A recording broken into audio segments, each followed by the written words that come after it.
그 후에 예수께서 디베레 갈릴리 바다 건너편으로 가시매 큰 무리가 따르니 이는 병자들에게 행하시는 표적을 보았음이로라. 예수께서 산에 오르사 제자들과 함께 거기 앉으시니 마침 유대인의 명절인 유월절이 가까운지라. 예수께서 눈을 들어 큰 무리가 자기에게로 오는 것을 보시고 빌립에게 이르시되 우리가 어디서 떡을 사서 이 사람들을 먹이겠느냐 하시니, 이렇게 말씀하시면 친히 어떻게 하실지를 아시고 빌립을 시험하고자 하십니다. 빌립이 대답하되 각 사람으로 조금씩 받게 할지라도 200데나리온의 떡이 부족하리이다. 제자 중 하나 곧 시몬 베드로의 형제 안드레가 예수께 여짜오되 여기에 한 아이가 있어 보리떡 5개와 물고기 2마리를 가지고 있나이다. 그러나 그것이 이 많은 사람에게 얼마나 되겠사옵나이까. 예수께서 이르시되 이 사람들로 앉게 하라 하시니 그곳에 잔디가 많은지라. 사람들이 앉으니 수가 5,000명쯤 되더라. 예수께서 떡을 가져 축사하신 후에 앉아있는 자들에게 나눠주시고 물고기도 그렇게 그들의 원대로 주시니라. 그들이 배부른 후에 예수께서 제자들에게 이르시되 남은 조각을 거두고 버리는 것이 없게 하라 하심으로 이에 거두니 보리떡 5개로 먹고 남은 조각이 12바구니에 찼더라. 그 사람들이 예수께서 행하신 이 표적을 보고 말하되 이는 참으로 세상에 오실 그 선지자라 하더라. 그러므로 예수께서 그들이 와서 자기를 억지로 붙들어 임금으로 삼으려는 줄 아시고 다시 혼자 산으로 떠나가시니라. 아멘. 주님, 이 종을 붙드시고 주님의 뜻하신 뜻을 우리가 잘 선포하고 묵상할 수 있도록 인도하여 주옵소서. 우리 주 예수 그리스도의 이름으로 기도드립니다. 아멘. 너무 잘 아는 말씀이죠. 오병이어의 풍성함. 제가 이렇게 제목을 잡았습니다. 예수님이 이 땅에 오셔서 나는 신이다, 나는 하나님이다, 절대 주권자이심을 선포하신 네 번째 표적. 이 표적을 통해서 믿는 자들이 많이 또 전파될 수 있도록 주님께서 기적을 일으키시는 본문입니다. 우리가 너무 잘 아는 말씀이죠. 우리가 인생의 이 순례자의 길을 가다 보면 크고 작은 어려움이 많이 있습니다. 우리가 늘 근심 걱정하고 평안함이 없는 것. 근데 작은 거 하나에도 우리는 두려움 때문에 그거 문제를 어떻게 해결해야 될까? 이 염려 때문에 우리는 참 어려울 때가 많이 있습니다. 문제가 근데 이 본문을 보면 문제가 너무 엄청난 거야. 숫자가 그냥 남자들만 5,000명이 모여 있는데 먹을 것이 없는 거야. 저녁 때가 되고 이자들을 다 주님이 말씀을 가르치시고 또 병든 자를 치유하시고 이 사역을 하시다 보니까 해가 저물었어요. 먹을 것이 없는 거예요. 굉장히 큰 문제죠. 이 큰 문제가 우리 삶 속에서 닥치면 우리는 많은 우리의 있는 자산도 다 동원시키려고 애를 쓰고 집을 담보로 해서 어떻게 하면 또 그거를 해결해 줄 수 있을까? 해결할 수 있을까? 우리는 노심초사 수단을 다 동원하지만 막막하고 절박할 때가 너무 많이 있습니다. 우리가 그런 경험이 다 크고 작고 있죠. 삶 속에서는 있을 수밖에 없습니다. 근데 오늘 이 말씀을 통해서 이 오병이어의 그 표적을 관련해서 주님은 우리에게 어떤 말씀을 하시고자 하는가? 이 육적인 이 먹고 마시는 것을 해결해 주심으로 영원한 생명의 떡이신 주님을 상징하고 있는 말씀입니다. 이게 이스라엘 백성들이 출애굽한 후에 그 광야에서 만나를 내려주셨죠. 그래서 다 배불리 먹고도 부족함이 없고 이 양이 많은 사람이나 양이 적은 사람이나 가족이 많은 사람이나 가족이 적은 사람이나 충분히 하루를 채울 수 있는 그 양을 하나님으로부터 만나가 내려온 걸 우리가 너무 잘 알고 있습니다. 이 갈릴리 바다에서 이 때가 어느 때냐 하면 유월절이 가까웠어요. 이 유월절은 이스라엘 그 유대인들에게는 굉장히 큰 3대 그 절기 중에 하나입니다. 그래서 각 처에서 몰려있는 자들이 다 예루살렘으로 모이는 절기예요. 이스라엘 백성들이 그 애굽의 땅에서 노예로 풀려나는 그 절기를 기념하는 거죠. 하나님의 구속사역이 이루어지는 그 시점, 6월절. 근데 때 맞춰서 이 보리떡 5개와 물고기 2마리로 하나님은 육의 양식을 채우시고자 하는 그 장면이 오늘 본문 말씀입니다. 그래서 우리가 이 말씀을 우리가 함께 묵상하면서 주님께서 정말 우리에게 주시고자 하는 그 말씀이 무엇인가 오늘 함께 보기를 원합니다. 하나님은, 이 예수님은 이 땅에 오셔서 많은 그 이제 기적을, 가나 혼인잔치부터 병 고치고 기적을 베푸시면서 이 유대인들이 그 표적 때문에 먹고 배부르고 또 고침을 받았기 때문에 예수님을 많이 따릅니다. 오늘도 그게 말씀이 되어 있어요. 2절에서 큰 무리가 따르니 그랬어요. 그 세상에서 해결돼야 되는 문제를 채우기 위해서 오는 그 무리들을 볼 수가 있습니다. 그 무리들은 병자에게 행하시는 표적을 보았기 때문에 영혼하고는 상관없이 이 현실에서 보이는 거를 치유받기 위해서, 그게 좋은 거예요. 그래서 이분은 우리의 현실적인 문제를 해결해 줄 수 있는 정치적인, 사회적인 메시아다, 이렇게 기대를 하고 있는 것이죠. 예수님은 그걸 아는 거야. 이 무리들이 자기네들이 배부르고 병이 고쳐지고 기적이 행해지고 어려운 일로 당할 때에는 예수님을 떠날 것을 이미 다 알고 계세요. 이 15절에서도 예수님은 그들의 생각을 하시고 이미 산으로 혼자 피신하신다고 말씀하고 있죠. 26절에서도 그렇고 다 아직 때가 이르지 않았기 때문에 그 주님은 우리의 생각과 우리의 있어야 되는 일, 우리가 무엇을 원하는지를 다 알고 계시는 것을 알고 있습니다. 그럼에도 불구하고 예수님이 왜 이 땅에 오셨는가? 목적은 하나예요. 우리가 잘 아는 것처럼 십자가를 지시기 위해서 이 땅에 오신 줄로 믿습니다. 그래서 이 성찬 때 마지막 6월절에 예수님은 제자들과 성만찬을 하시면서 내 살이 찢겨진 이 살이 너희들이 먹고 마셔야지 나하고 상관 있지, 그렇지 않으면 너희들은 영혼은 나와 상관이 없다, 이렇게 말씀하시는 거예요. 내 피를 마시는 자들이 영생을 갖는다고 말씀하시는 거예요. 그것처럼 오늘도 이 6월절 가까이에 이 일이 행해지는 것은 참 의미가 깊다고 볼 수가 있는 것입니다. 그래서 나는 내 살이 찢기고 이 떡을 먹는 너희들이 영혼의 영생을 가질 수 있는 생명을 주는 생명의 떡이네, 내가. 그걸 선포하시기 위해서 예수님이 오늘의 이적을 행하신다는 거죠. 근데 너무 문제가 큰 거예요. 우리가 알고 있는 것처럼 많은 남자들 수만 5,000명인데 먹을 게 없는 거예요. 그랬더니 5절에서 빌립에게 물어보시죠. 빌립은 거기 디베랴 갈릴리 바다 그쪽에 고향이에요. 베드로도 그렇고. 그러니까 이제 제자들에게 물어보시는 거예요. 빌립을 딱 찍어서 우리가 어디서 떡을 사야 되겠느냐. 근데 이미 6절에 보면 예수님은 어떻게 해야 될지를 다 알고 계시는 거예요. 5절 6절에 보면 주님은 이미 내가 어떻게 해야 될 걸 다 알지만 6절에 빌립을 시험하고자 함이라. 예수님은 비단 빌립뿐만이 아니라 이 제자들, 공생의 시작부터 늘 동고동락하면서 주님의 그 역사하심을 본 이 제자들이 어떻게 해결을 하는가를 시험하고자 하시는 것이죠. 우리 인생 과정에서, 우리 가정에서, 우리 교회에서 문제가 생겼어요.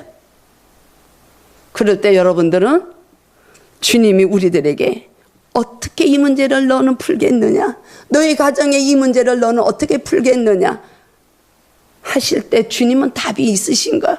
그러나 우리를 시험하느라고 물으신다면 저와 여러분은 어떻게 대답을 하시겠습니까? 이 빌립은 그렇게 대답을 합니다. 굉장히 현명하고 이 지식이 충만한 자 같아. 아마 요새 같으면 회계사, 직업이 회계사일 수도 있어요. 즉시 대답을 하는 거예요. 이 사람들로부터 조금씩만 받아도 200데나리온의 떡이 그것도 부족하다는 거예요. 그런데 그 당시에 하루에 그 노동자의 품삯이 1데나리온. 군인들의 그 받는 임금이 하루에 품삯이 1데나리온이라는 거예요. 그럼 200데나리온이면 1년에 3분의 2를 먹지 않고 쓰지 않고 그대로 저금을 해야 되는 거죠. 200일의 품삯을 거둬도 그것이 먹을 게 이 사람들을 어떻게 먹이겠습니까? 부족하다는 거예요. 7절에서.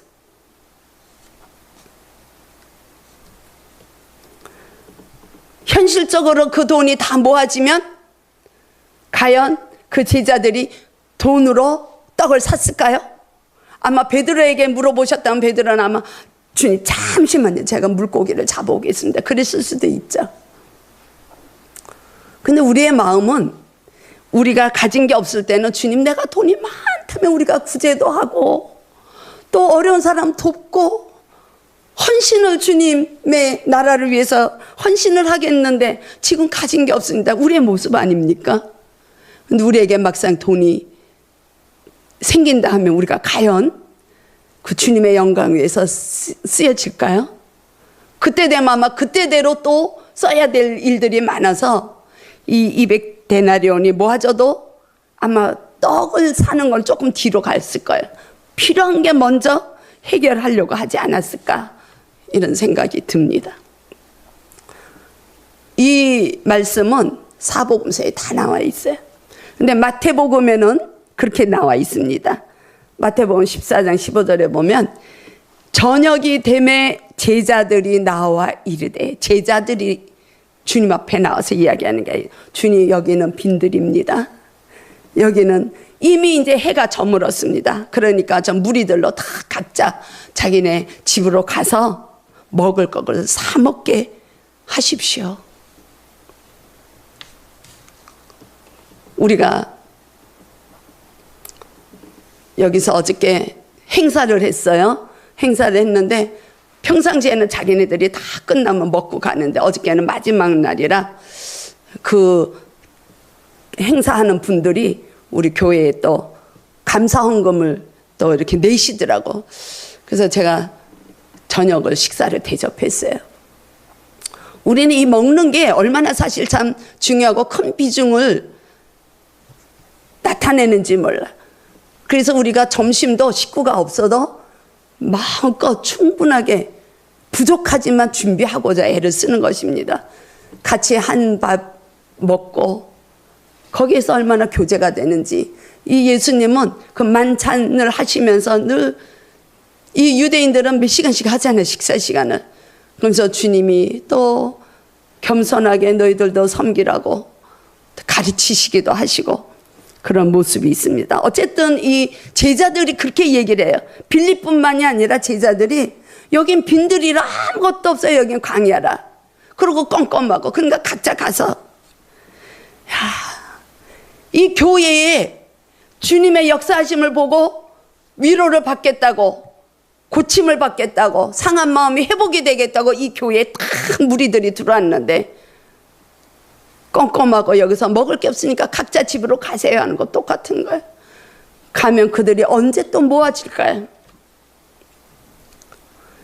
주님의 나라는 나 혼자만이 가는 게 아니라 퍼져야 되는 거예요. 퍼져야 돼. 그래서 모아지는 데의 의미가 굉장히 큽니다. 공동체. 나 혼자만이 좋은 신앙의 생활을 할 수는 없는 거예요. 우리가 먼저 어느 정도 성숙된 신앙인이 되면 우리를 통해서 이 오병이어의 통로가 우리가 되어야 되는 것이죠. 내가 보리떡이 되어야 되고 내가 물고기가 되어서 내가 누군가를 풍족하게 해줄 수 있는 생명의 통로가 되어야 된다는 것입니다. 근데 이 제자들은 조건을 보는 거예요. 상황을 보고 자기네 자산을 들여다보고 수단을 생각하고 방법을 강구하는 거예요. 어쩌면 우리와 어쩌면 그렇게 똑같은지. 예수님이 아마 그거를 그거를 깨닫게 하시려고 시험하시고자 이렇게 말씀하신 것 같아. 그래도 이 무리들은, 이제 들어온 초신자들은, 이제 하나님을 알지를 깊이 들어가지 못한 어린 신앙에 있는 자들은 그런 걸 모르지만, 너희들은 나와 함께 다니면서 훈련받지 않았느냐. 그런데 너희는 문제를 그냥 너희 생각으로 해답을 찾고자 하느냐. 그 말씀이죠. 진짜 위기가 무엇입니까? 그 빵 없는 게 진짜 위기일까요? 우리 인생길에서, 우리 순례자의 길에서 자그마한 그 문제가 발생하면 그게 진짜 근본적인 본질일까요? 그게 문제가 될까요? 그건 해결할 수 있는 방법이 주님 앞에는 있다는 것입니다. 아멘. 그런데 우리가 주님의 그 방법을 찾지를 못하고 내 방법을 찾는 거야. 내 생각대로. 현실의 방법을 찾는 거야. 이 상황을 보고 어떻게 해결해야 될까 고민하고. 그게 위기라는 거예요. 그게 진짜 위기라는 것이죠. 주님이 말씀하시는 거는. 여러분들은 어떻게 해결을 하시겠습니까? 주님은 이 땅에 오셔서 처음 그 공생애를 시작하실 때 회개하라. 하나님의 나라가 가까워졌느니라. 이 땅이 하나님의 나라가 임한다는 거 아닙니까? 그리스도가 이 땅을 통치하신다는 것이죠. 우리의 마음을 통치하신다는 거죠. 우리 한 사람 한 사람을 통치하시고, 우리 가정을 통치하시고, 우리 성도들의 가정을 통치하시고, 이 사회를 통치하시고, 이 지역을 통치하시고, 하나 빠짐없이 모든 것이 다 주님의 통치권 안에 들어가 있음을 주님은 하나님의 나라가 가까워졌다 이렇게 선포하신 것입니다. 믿습니까? 아멘. 주님 앞에만 대안이 있는 것인 거예요. 주님은 그렇게 말씀하셨잖아요. 주님이 6절에서 이렇게 말씀하시면 친히 어떻게 하실지를 아시고 제자들을 시험하시는 것이에요. 그래서 저와 여러분은 이제부터라도 우리 현실 속에서 약해질 수밖에 없는 그 형편에 놓인다 할지라도 주님 안에서 희망을 갖고 주님 안에서 해답을 찾을 수 있는 저와 여러분이 되기를 축복합니다. 아멘. 주님 안에, 이 성경 안에 다 말씀이 있는 거. 제가 너무 감사한 거예요. 제가 이 기도를 하면서, 지난주에도 제가 기도하면서 받은 말씀 가지고 우리가 말씀을 나눴는데, 주님께서 금요일날 시임야 기도 요번 주 말고 그 전주에 하는데 이 오병이어의 축복에 대한 이 말씀을 저한테 하시는 거예요. 너무 감사한 거예요. 감사하지 않습니까? 내가 보리떡이 되고 내가 물고기가 돼서 나를 통해서 이 생명이, 주님이 주시는 그 풍성함이 우리를 통해서, 우리 교회를 통해서 흘러나간다면 그보다 더 큰 축복은 없는 것이죠. 감사한 거예요.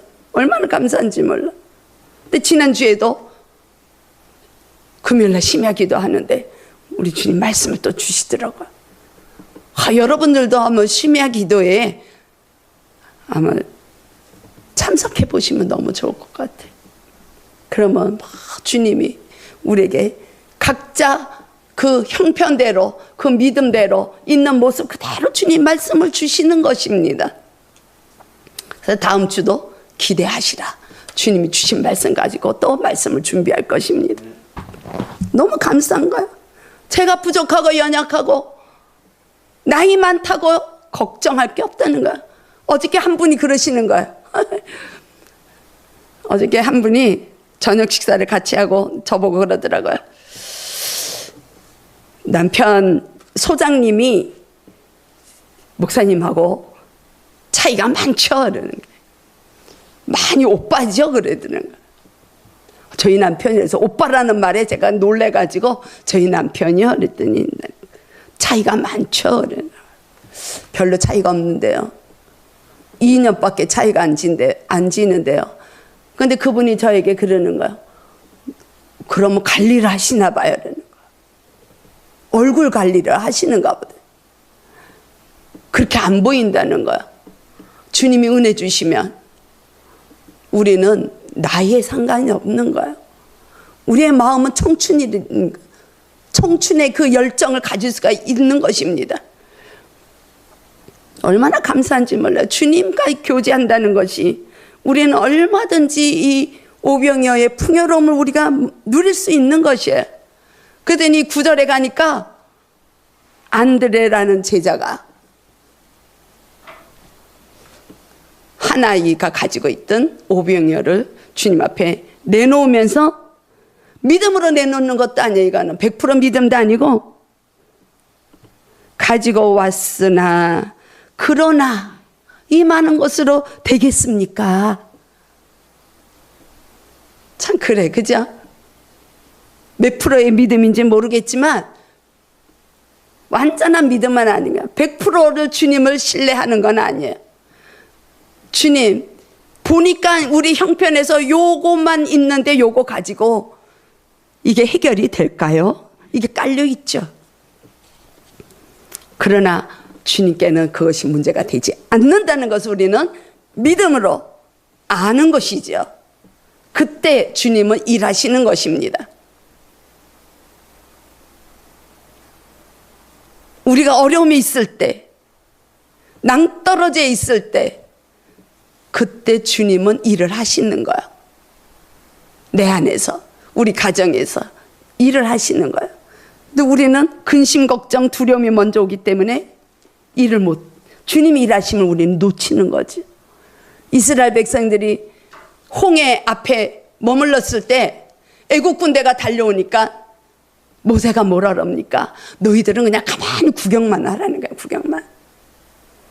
하나님이 어떻게 구원 사역을 행하실지 너희들은 구경만 하라는 거야. 체험했잖아요. 여러분들은 그런 경험이 없으십니까? 잊어버려서 그렇지. 다 있어요. 누구나 다 있기 때문에 여기 와 앉아 계신 거예요.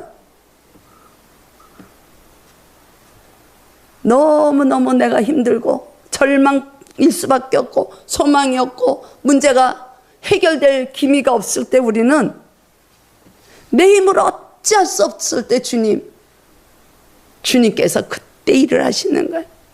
이 백합이 영적으로 주님과 동행한다는 이 뜻이 있어요. 주님은 우리와 동행하시는 거야. 우리가 어려울 때는 우리를 등에 업고 주님이 일을 하시는 거야. 우리가 편안할 때는 옆에서 함께 일하시지만 믿으십시다. 그냥 우리는 알면 안 돼. 아는 것도 중요하지만 믿는 게 더 큰 거예요. 믿을 때 역사가 일어나는 거예요. 어저께 한 장로님이 그런 말씀도 하시더라고요. 우리 한국교회 성도들이 너무 연약하다는 것이에요. 그래서 제가 저희 목사 주회종들이 참 연약해서 제대로 성도들을 잘 선포를 하지 못해서 하나님이 어떤 분인지, 그리스도가 어떤 분인지, 성령님이 우리 안에서 어떤 일을 하시는지를 목회자들이 제대로 가르쳐 주지는 않고 복복복 현실에 보이는 것을 해결하기 위한, 내가 교회 가니까 우리 자녀가 잘 될 것이고 내가 교회 가니까 우리 가정이 잘 될 것이고 이런 현실적인 것을 보고 매달리니까 우리가 힘이 없는 것이다. 그런 대화를 했습니다. 그래도 진정한 그리스도인이라면 지금같이 이 어려운, 점점 더 어렵다고 하는 이 세대를 본받지 말고 우리는 주님이 기뻐하시는 뜻이 무엇인지를 우리가 분별하며 나갈 수 있는 능력자가 되어야 되는데 우리가 그렇지 못하다. 그게 다 주의종들의 책임이라는 거예요. 주의종들이 늘 그냥 어린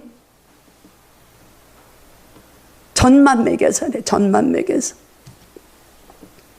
우리 맑은 생교에 속한 우리 공동체는 한 분 한 분이 다 주님의 이름을 부를 수 있고 주님께서 이미 다 이뤄놓으신 그 죄의 결박에서 풀어지는, 그래서 우리는 승리자로 한 주간도 또 살아나갈 수 있기를 축복합니다.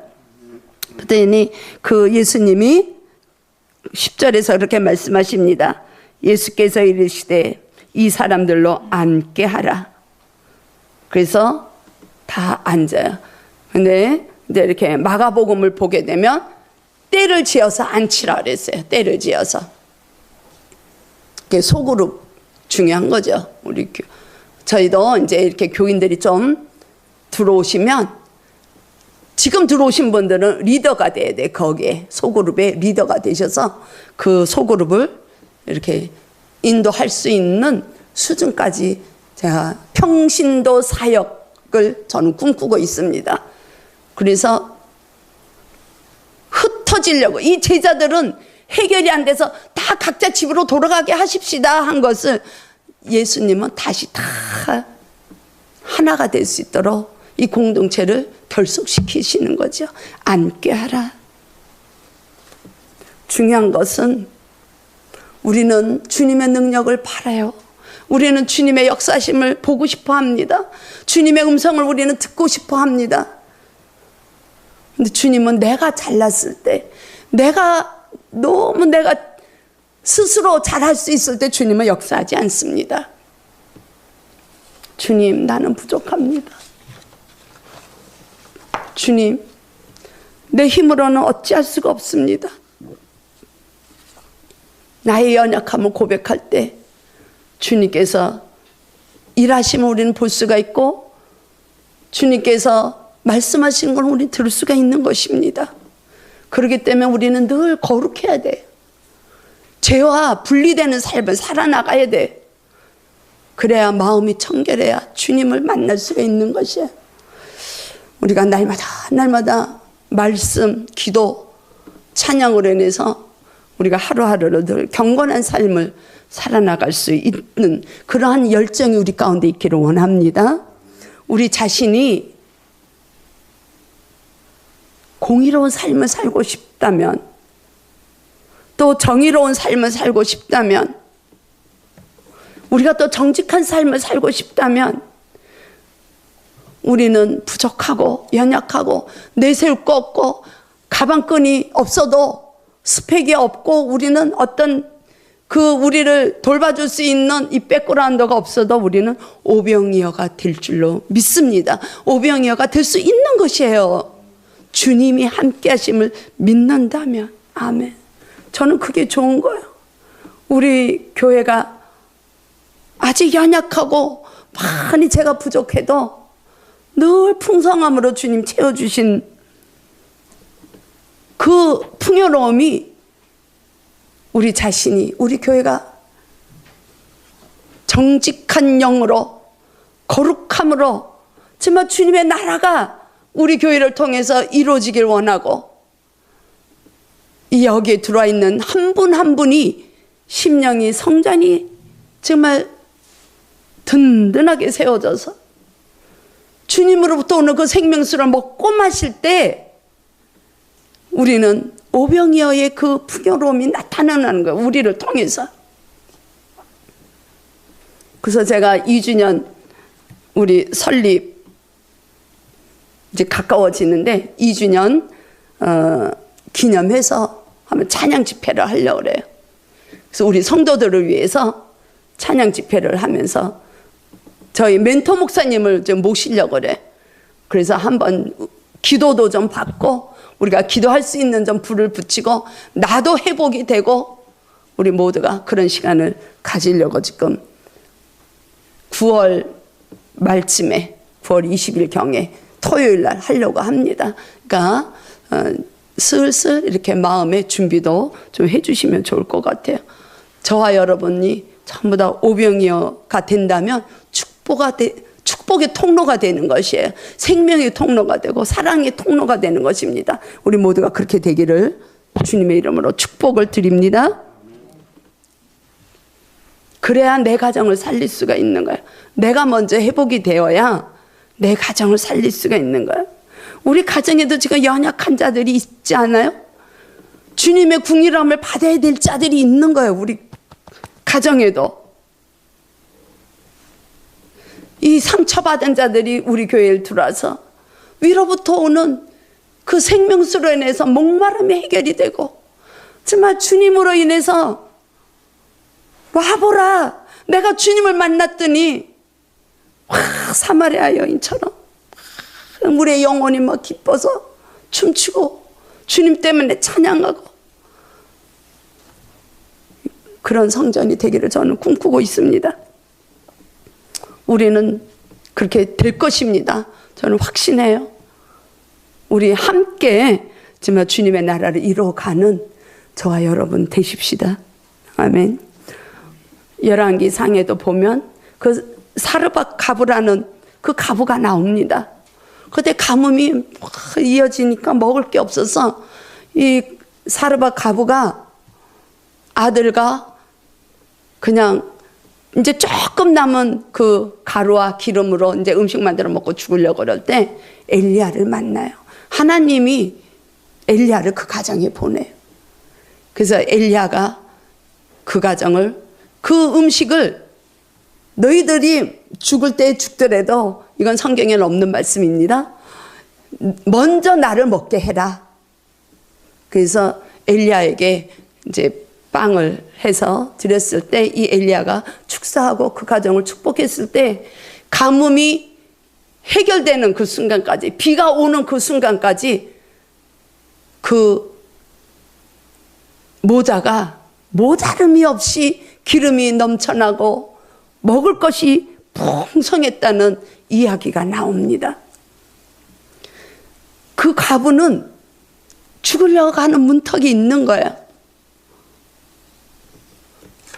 아들이 또 나중에 죽어요. 죽는데 엘리야가 살려주거든요. 열왕기상 17장을 한번 읽어보세요.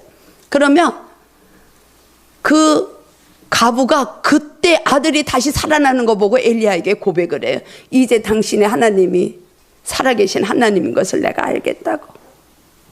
우리는 귀로 듣던 하나님이 나의 삶에서, 우리 가정에서 크고 작은 일에 역사하심을 우리가 경험함으로, 우리의 부족함을 채워주심으로, 우리의 절박한 현실을 채워주시는 분이 오직 주님 한 분이시구나 우리가 경험할 때, 우리는 주님을, 그때는 눈으로 볼 수 있는 주님을 경험하는 거, 고백을 하는 거예요. 과연 이제 주님이 살아계심을 내가 알겠습니다. 우리 가정의 주인은 주님이십니다. 그리스도 한 분이십니다. 나의 삶은 다 주님께 올려드리겠습니다. 나의 삶 변화가 오는 거예요. 그 순간에, 한순간에. 그 한순간이 언제가 될지 모르기 때문에 우리는 예배 자리에 항상 앉아 있어야 되는 것입니다. 그래서 예수님은 이 사건을 통해서 제자들에게 그렇게 말씀하시는 거예요. 유월절 이제 십자가를 지고 가는 바로 그 마가의 다락방에서 성만찬을 하면서 가르치시는 거예요. 이 떡이 주는 피가 나라는 거예요. 나. 이 오병이어가 나라는 거예요. 나.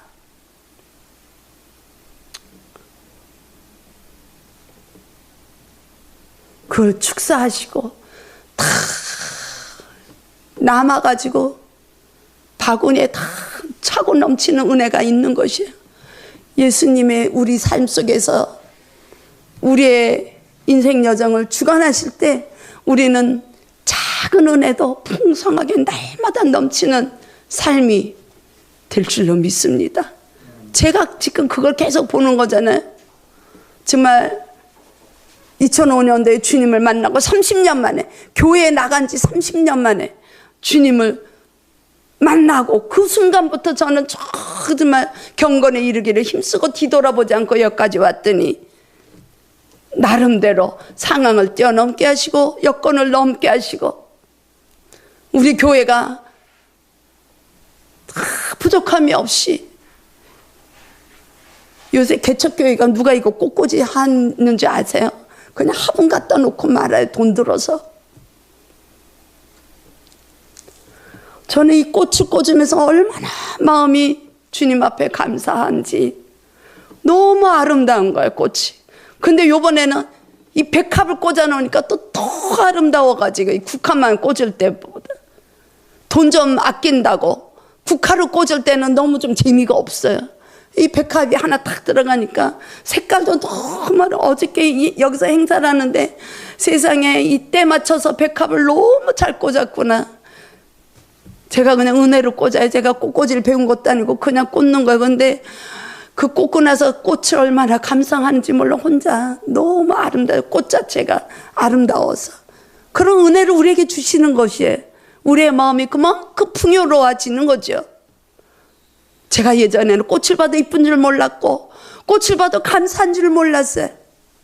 그렇게 삭막하게 살았어요. 제 자신도 먹고 살기 바빠가지고 아무것도 없이 신혼 살림을 차리니까 그때부터 빚 얻어서 단칸방 하나를 얻고 나니까 그때부터 먹고 살기 바빠가지고 하나 제 마음에 기쁨도 없고 꽃을 봐도 아름다운 줄도 모르고.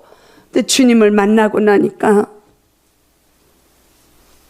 제 마음이 확 바뀌어버리는 거야. 완전히 바뀌어버려서 예전에 저는 온데간데 없어지고 그리스도만이 나의 삶에서 나타나시니까 얼마나 감사한지. 우리는 축사하시고 예수님은 그 작은 오병이어를 가지고 감사하셨어요. 아버지 하나님께. 우리의 축복은 감사로부터 오는 것을 깨닫게 하는 말씀입니다.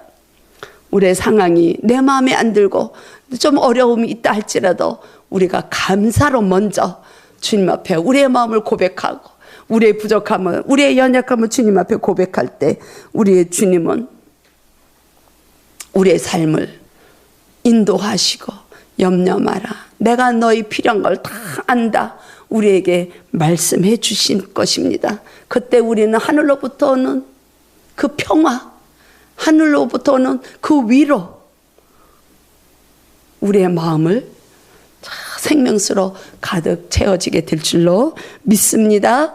우리 다 함께 한 주간 주님이 주시는 그 은혜로 우리 자신이 오병이어가 될 수 있는 축복의 삶이 되기를 주님의 이름으로 축원드립니다. 아멘. 주님